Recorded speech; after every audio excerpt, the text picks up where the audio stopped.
What's up, world? Welcome to the Gorilla's Groove. Today we have Diamond J. Sullivan, and she is a tax professional. She does for the community. She's like a serial entrepreneur. And Diamond, before we get into business, I like to understand the person. Who is Diamond at her core, and how did God play a role in getting you into the tax world? Okay, that's a long. It'll have a long answer, so I'm gonna try to sum it up as best as I can. However you want. So I'll start off by saying I'm Diamond Joanna Sullivan, and yep, I can agree with the statement that I am a serial entrepreneur. I started. I'm gonna say God brought this business to me. I believe He allowed the income tax industry to how can I say it? He gave me the income tax industry to help me get on my feet. I have been in the hair business for since forever. I have been doing hair since I was 18. So I got my license when I was in my 20s. Um, and without going all the way into depth detail, bad decision making curved my business. Okay. Had a good name. I thank God that although some bad decision making, coming up or whatever, but I can say I thank God that I had a good reputation with my clients. So it was, um, so the income tax industry, God brought this business to me. I know it's God because I say all the time when I'm talking about it, I'm like a fish in water when it comes to it. It's like some stuff that I'm able to navigate through or understand and operate in areas like creating nonprofits or in corporations and LLCs and stuff like that. I'll be like, dang, you did that. So I know, I can't do nothing but give God the glory for that because I'm not an attorney, and I have an associate's degree, but I can operate in some areas, like the stuff that attorneys do. So, how did I get started? Um, and why I'm passionate about it. I did not understand anything about taxes. I was very afraid of taxes or whatever. So I was going to different companies, H&R Block. That's why I always speak against them. But I went there having 4 children. I would walk out of there owing. Okay, they didn't give me they didn't help me. I came in there with the money that I made and my little book for my appointments and all that. And yeah, so then I tried Jackson Hewitt. Still, pennies, on what I could have been getting. So then one day I went to a place in Romulus. It was on Ecorse Road. Not the young lady that's working there now. This was some years ago. And this lady had got me back I think almost $3,000, and that was the most money I had ever received in taxes. Really? Yeah, so I really was like with 4 kids, with 4 children. Listen, so I'm like, oh wow, she did. You know what I'm saying? She did her thing, right? Come to find out, she took more money than she gave me. I needed to get my tax transcript for community college. And looking at my transcript, I was like, dang, I got almost $6 grand. Like, why only that? But when I went back, she wasn't, the company wasn't there. Right. So that sparked. And then one of my girlfriends kind of helped me out. She, was using the H&R Block free software or whatever. And she helped me out twice before. And so what pushed it. Now I'm waiting on my I gotta just be honest. Sorry if I'm taking too long. Oh no, you okay. So my ex-husband, I was waiting on him. This is my husband at the time. I was waiting on him to do it for me because I'm still thinking it's too tedious. I don't understand this, And but I needed it done. I'm thinking oh, you really get in a lot of trouble if they're not done by April 15th. So I'm like, oh, this is the deadline. So he kind of procrastinated, and it's the last minute. So I said, I'm gonna just try this. I'm gonna try this myself. Right.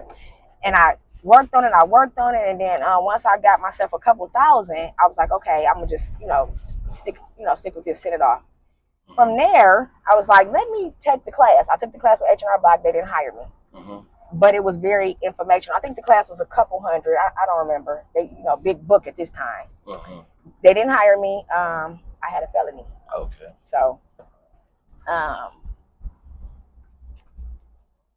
that started me doing it from home and helping my family, my siblings and, peers and stuff like that. I would just do their taxes in their own name for them. Okay. Not charging them anything. So at this point, I mean, at what point did you realize this wasn't just about doing taxes, but that God was positioning you to help people, to positioning you to help people think differently about money, ownership, and responsibility?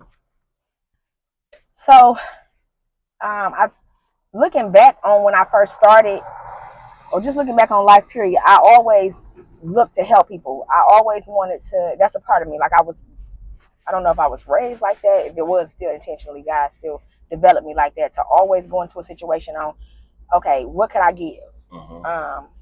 So how it kind of like merged together is that you're dealing with people that have been taken advantage of a lot of times. That was a lot of ways that I was able to gain, like, hey, it should have been like that. It should have been like this, or or people asking questions. It just kind of it flowed naturally. The way that I built the clientele that I have, and the things that I've done, I have to. Who else could have done it? Especially when looking. I have clients in different states that I have never, like, I didn't know them until I did their taxes. Oh. Yeah, like, so it's really, God. And then, like I said, how he opens things up to me to understand it. And I'll be like, how you did, I really be shocked myself sometimes. Right. So, what I will say is so when I started doing them professionally, meaning that I'm operating like an H&R Block company. I started out through someone, third party. I'm not gonna call that name out, but I did about maybe 75 people, maybe something like that, maybe 75 returns, right? And they were not straight up and down. They were like, at this point, because again, I came from the TurboTax and H&R Block, so I didn't know the education behind it. Right. And so I'm doing, to get people back money, not understanding that this could harm them or whatever, just, doing numbers to get them back money. Right. And God allowed only the people that I did stuff the right way to pay out. Okay. So right then and there, that was kind of like, it always stuck in the back of my head, like, do stuff the right way. Now, don't get me wrong. Because could have went. Yeah, well, I wasn't never getting big numbers, but it was still like whatever I could just push through. Right, and it was, right. I was also really like chasing a dollar. Right. So he kind of that didn't. So in the back of my mind, it was like, okay, doing what's right work. Right. All the time. And then it was like, well, I tested the waters again, where everybody else around me making, they making hundreds, and at that time, I think I made maybe $13,000. So push past that. I'm living in Inkster on Wall Street, right? Working at D-Dot. It's the bus. Yeah, the bus. Yeah, driving the bus, right? So happy that I finally got a job, because I've been an entrepreneur since I was 18. Right. I never could work for somebody. Right. Not because I didn't want to, but because they didn't hire me. So I finally get hired at this job, and it's pennies. Like, I think I was making like 11 something an hour, but it was good insurance. Right. Okay, so they fired me. I was devastated. But God had a plan, and I understood after that tax season why. I made $20,000 out of my living room, without Facebook, without marketing and stuff like that. It just picked up. So that was God. Right. And then from there, the next year, now I was like, okay, $20,000, okay. I had told him, like, well, Lord, can you just let me make $50,000? Right? Can you let me make $50,000? Thinking small. So if I could tell anybody, don't ever think small. Think big. Don't think millions. Think big, because I believe that it's hard for God to deliver big to you if you're thinking small. Right. I learned that myself. Yeah, so that's how everything came together, and that's how it allowed me to understand, whenever I'm servicing someone or whenever I'm talking to them, this is the opportunity for you to witness. Let them know who God is to you. Let them know that He loved them like He loved me.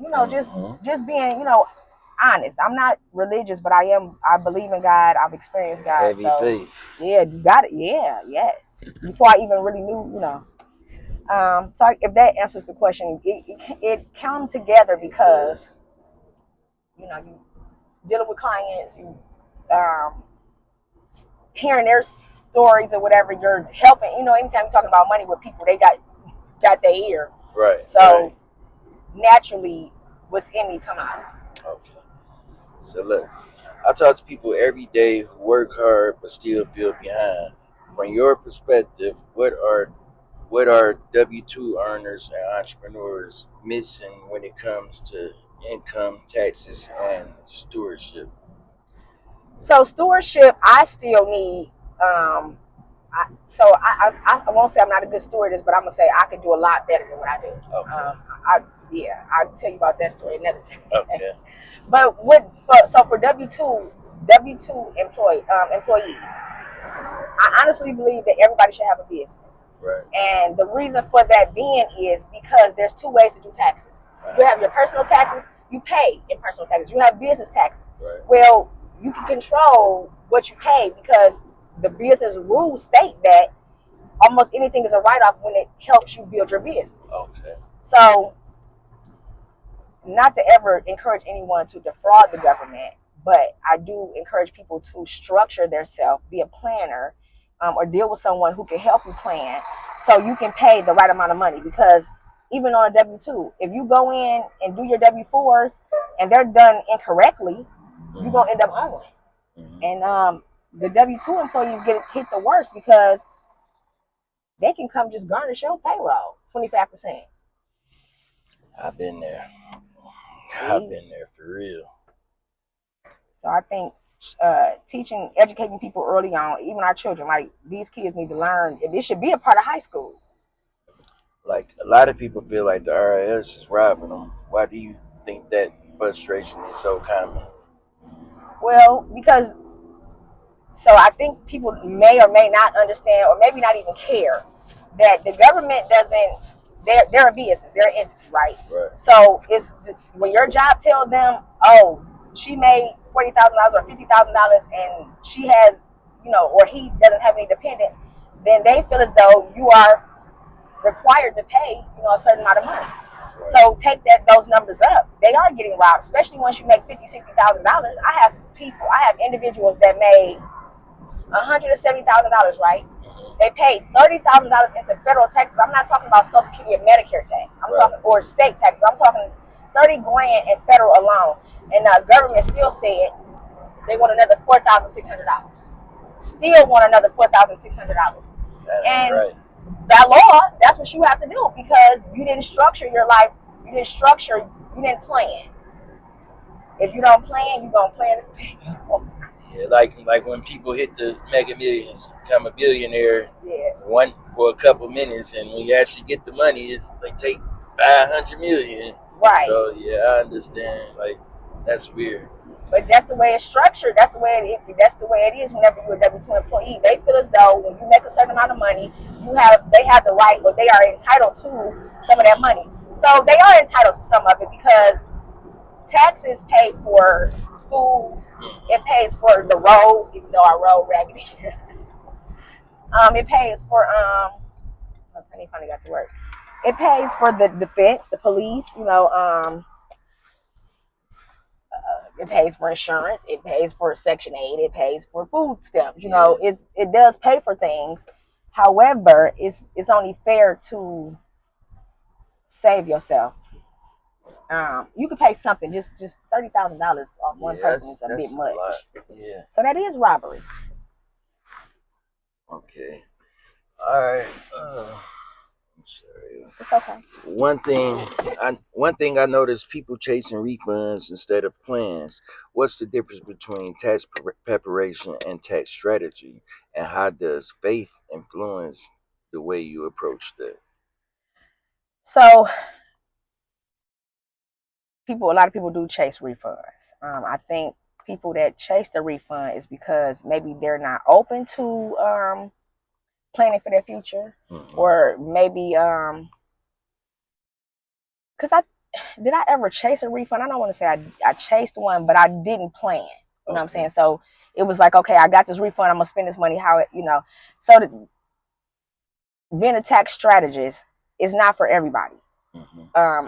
My work would be for individuals who plan their life, or who want to plan their life, but maybe not know how. Want to plan their finances, want to save themselves money, or they want to save themselves money, and that's when you would need someone to help you strategize, help you build and structure things so you can. How can a person that makes $100,000 that don't have any dependents save, save themselves?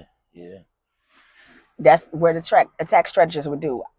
Um, I would interview the client, talk to them and ask them, you know, their plans, their goals, maybe even. So one of the things I do with my clients, because a lot of people don't have them. I don't know why we don't have a business mindset. Like, why everybody should have a business? Why not? We all can do something. I feel you 100%. Like after this, I literally want to talk to you myself about taxes and about business stuff because like I'm a person I done had like physical cash like a lot, over the years, but now like I'm older, it's kind of different. I'm more into wanting to learn how to make a business, right? Because Yeah. I got people that tell I can do this for this much, or Mhm. online you pay what is Taylor, whatever it's called, you pay them a certain amount of money. No, I want a real person that I could take time with to learn and understand. Just like you always say everyone should have a business. Why do you believe in ownership like lines up why do you believe ownership lines up with faith, responsibility and breaking cycles? So for one, I don't want to go because we'll be all day with these cycle breakings. We're raised in a certain environment, right? And before we even understand the environment that we're raised in, we're already building our life to put ourselves inside those same environments. Like even with your parents. Okay, so for example, my mother had 9 children. I had 7. That that could be a cycle. Good or bad, it could be a cycle. And I say this all the time. If anybody follow me or whatever, whoever see this and on social media or whatnot, my social media, I always say all the time that I came from a generation of welfare. When I say generation, I mean I did my DNA, ancestry DNA, and looked back and generations of it. You know what I'm saying? I filled out a food stamp booklet at 16. So yeah, you was told don't have sex and don't have a baby and all that, but no one told you why you shouldn't, or it was just like, okay, you have a baby, I'm having a baby, now I got to figure something out, not go plan your life and then have a baby. So I said that to say that I filled out this welfare book. I saw my mother do it, my mother saw my grandmother do it, it was generations of it, at least 4. I never wanted to depend, or I never wanted to just have bare minimum. When I was talking to you the other day and I mentioned the thing about like Gucci or whatever, and he was like, well, no, I don't. Well, the reason why I said that was because if a person can think if you're small minded and you think like, dang, I want this pair of Gucci gym shoes, or I want this Gucci purse or whatever, but I want it and I want it the right way. I don't want to go steal it or take it from somebody. Then your mind can gotta allow your mind to create a way to earn that. Yeah. So for somebody that's small minded, you might have to give them a small goal to say, okay, try to get these shoes, or try, and then you expand. So that goes back to the business as well. There is no wealth without a business. Right. You would never work for somebody else and be wealthy. It's just not gonna happen. I just don't believe God created it like that. Like it could be a stepping stool to start you saving. That's about it. But it's like you on for one, your life belongs to someone else. Yeah. So freedom is to be able to earn your time, own your time. You know what I'm saying? Own your own time. That should be a goal for everyone. And can that happen right away for everybody? No. But faith in God, learning the principles and the laws of the Bible, the Word of God, and applying that to your life can structure you to teach you to do that. Even in the biblical time, tax was in the Bible. Yeah. Jesus was a carpenter. We don't take that as serious as I think, but a carpenter is what? A business person. Yeah. I make things and okay. And it pays pretty well. Yeah. So does it pay pretty well right away? But you working for yourself with it. You know what I'm saying? Like, yeah.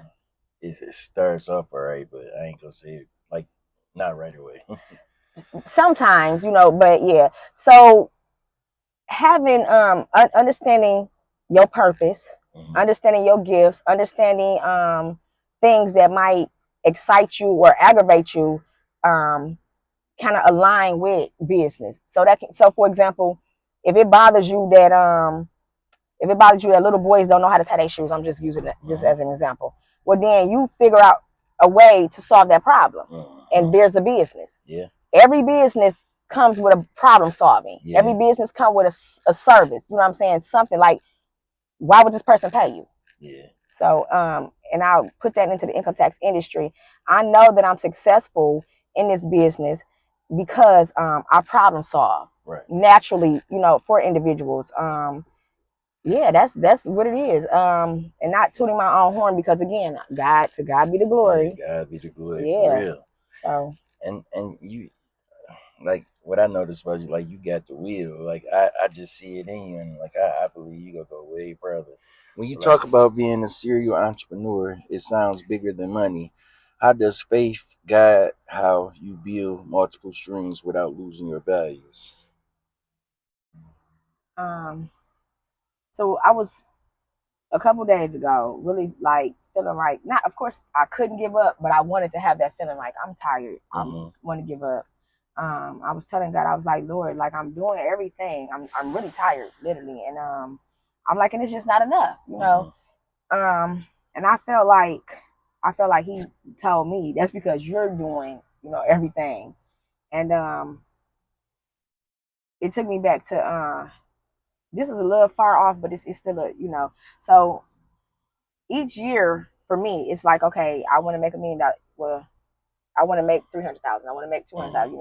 500,000. 500,000 is my goal for this year, and I'm not saying off the income tax industry. I'm saying, period. Yeah, really really $1 million. But whenever you're a business person, there's levels to it. Yeah. So I need to manage 500,000 so I can manage $1 million, right? So he brought me back to when it was okay. I had this amount of money, and then things happened, and he made a way. So I have to say that being a serial entrepreneur, just trying to line my life up with the purpose that He had for my life, and trusting that He's going to make whatever I put my faith to happen. So I can't really put a number on, okay, you're gonna make this amount of money. It's how can I explain it? I can't put a number on it, but I can't. I just have to really put my trust in God. So in the entrepreneurship world, it's like have multiple things coming, but then have multiple things in place, but then also having balance, having integrity, having respect for other people, and a caring. Like I feel like sometimes that I feel like if I was not such a giver, I would have more. But then maybe not, because maybe God put me in this position because I am a giver. So faith, giving, working, you can't be lazy either. Like it's not going, even when you don't feel like giving up. I mean, even when you don't feel like getting up, you still got to get up. It's so many days I don't want to come in, or don't even want to be bothered, sometimes. But the call of duty, you have to, and then you reap the benefits of the finances. That's how I was gonna ask, like how do you do it, like the days you don't want to or whatever, and how does God play a part in that? And it's like you kind of answering it, and it's like I see you got high faith and you believe in the Lord. Like over the years, what was the biggest change that made you be all the way focused on what you're doing? Like what made you say, like, all right, I'm tired of this little stuff. I just want to go up for now on. So the goal was always to go up. I never wanted to. I tell people all the time, like I came from generations of welfare, like literally, just like that, and can't be embarrassed about it because it's the truth. But I never that was never what I wanted. I never wanted to have Section 8 and none of those things. I never was like, okay, let me just find a freeway or it was easy. But I had to find a way. In trying to find a way, I started out with doing things that I was introducing to my environment. So I came from the drugs and the streets and all of that. And the streets embraced me. The church didn't, but the streets did. Crazy. Yeah. So I feel like with God, it's like I saw the most money doing things right. I remember I told my son this, we was talking, and I was living on Ross Street, and I told God, I was like, you say seek ye first the kingdom of heaven and its righteousness, and everything else gonna come to pass. and I was in need too. And I said, okay, so Lord, I'm seeking. What can I do for the kingdom of heaven? What can I do? You know what I'm saying? You know who I am, Lord. You know who's gonna listen to me say anything about who you are, or I don't have the education behind. You know how people are. You got to have a certain lifestyle based on my lifestyle, based on what I came from. People for sure, were judgmental, and all of it, and probably still are. Just being I just was being real with God, and but I said, okay, Lord, what can I do? And I felt like He just let me know. You just let somebody know about me. Let somebody know that I'm good. Let somebody know. Yeah.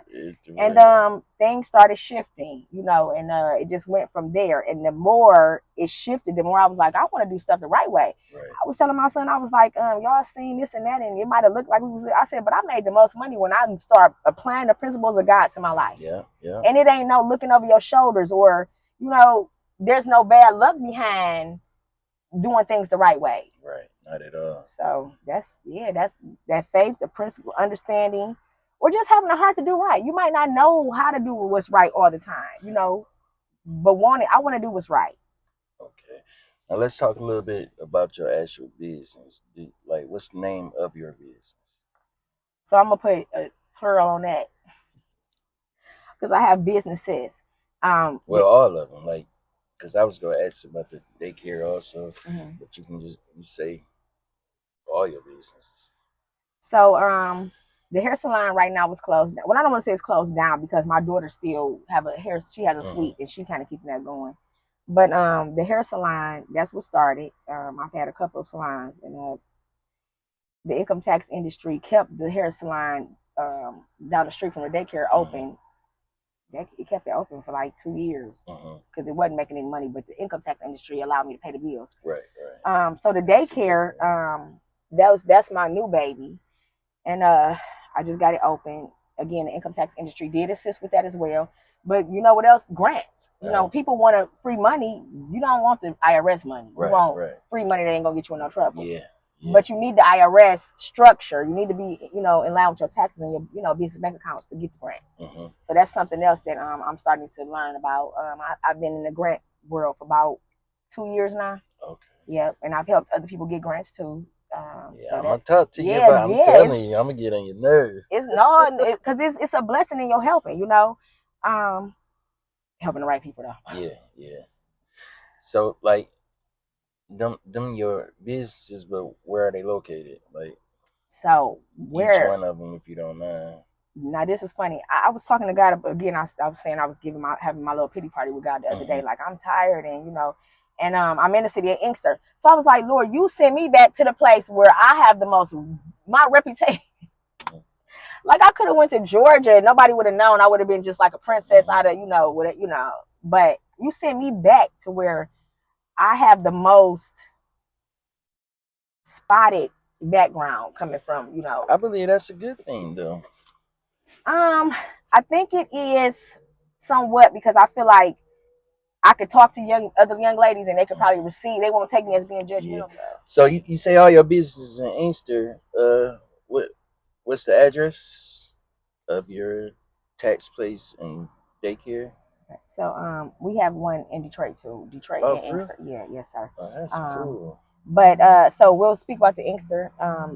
Inkster is the home of the business. I started in Inkster, but so I'm located. The tax office is located right next to the daycare, 337 Inkster Road, right next to between Cherry Hill and what'd you say, Avondale? Yeah. Okay.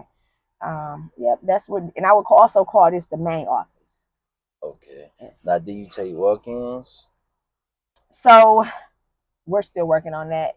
Because I'm blessed with a large clientele, and I can be in one person after I do about 200 people. I really kind of be wiped out, and also too, I don't just prepare taxes for my clients.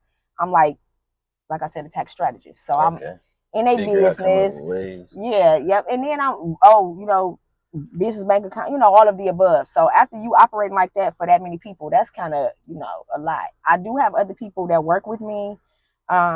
I train as well. Oh, thank you, Jesus. I'm so glad this came back to me. I have a digital product, right? So the digital, I'm going to raise the price of it though, because I'm about to add some more things to it. So I have a digital product. It will literally teach you how to start a home-based business. Okay. I recommend a lot of people, especially if you are self-employed, to buy the product because it'll teach you how to do your own taxes. Okay. You spend well, it's $97 right now, but like I said, I'm gonna take it back up to $297. Okay. But again, you pay $297. That's really say because doing your own doing taxes period can cost you anywhere from $300 to $500 or $700 or $1,000.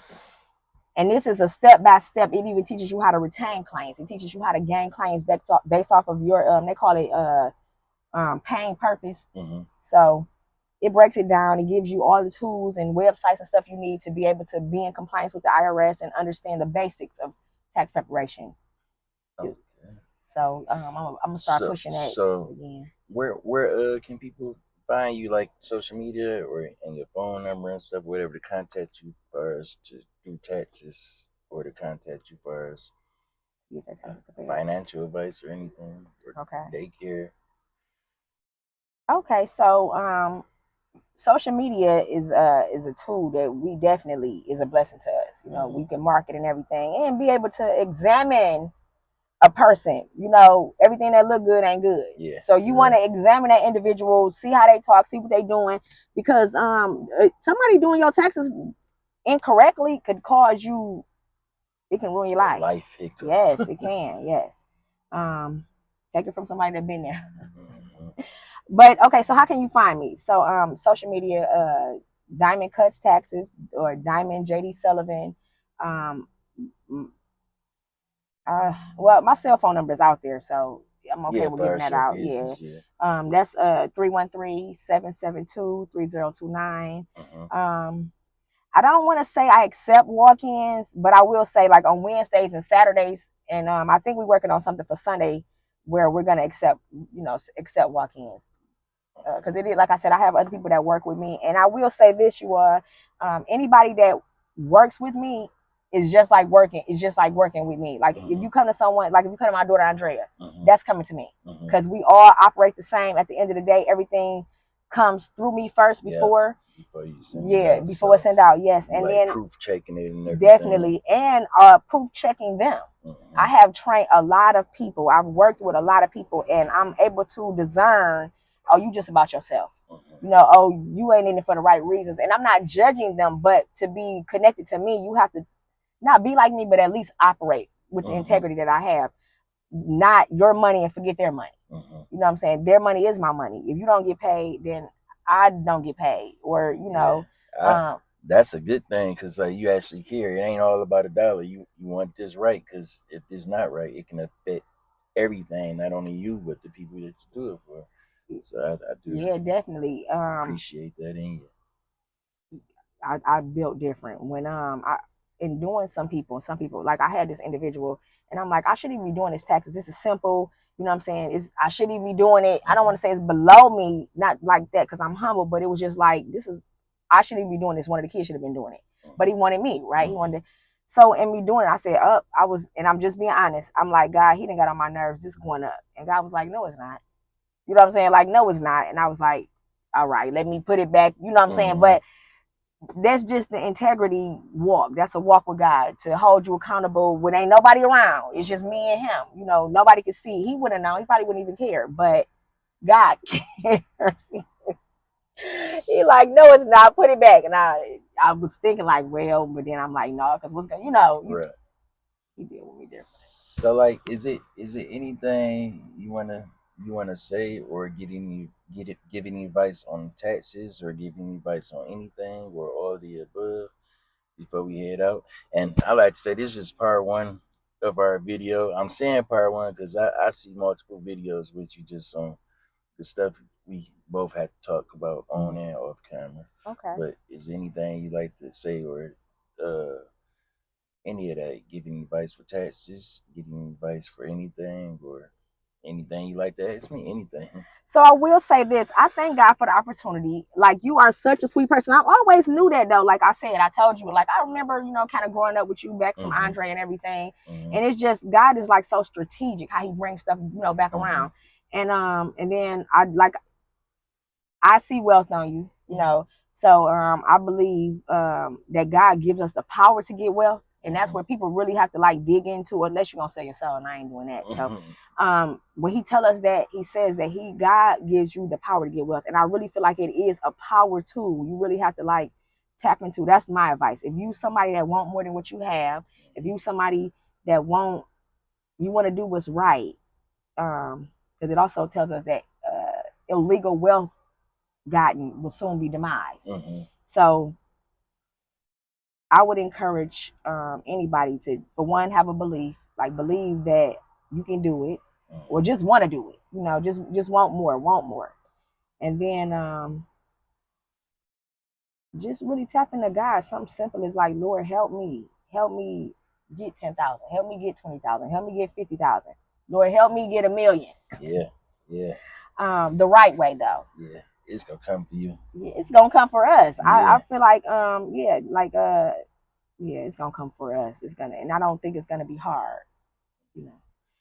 So like I appreciate you for stopping by, and like I said, today is one of many, and I appreciate you dropping jewels. This is one of the most freely interviews I had since I've been doing this the last couple weeks. Okay. I appreciate you for even wanting to be on the show.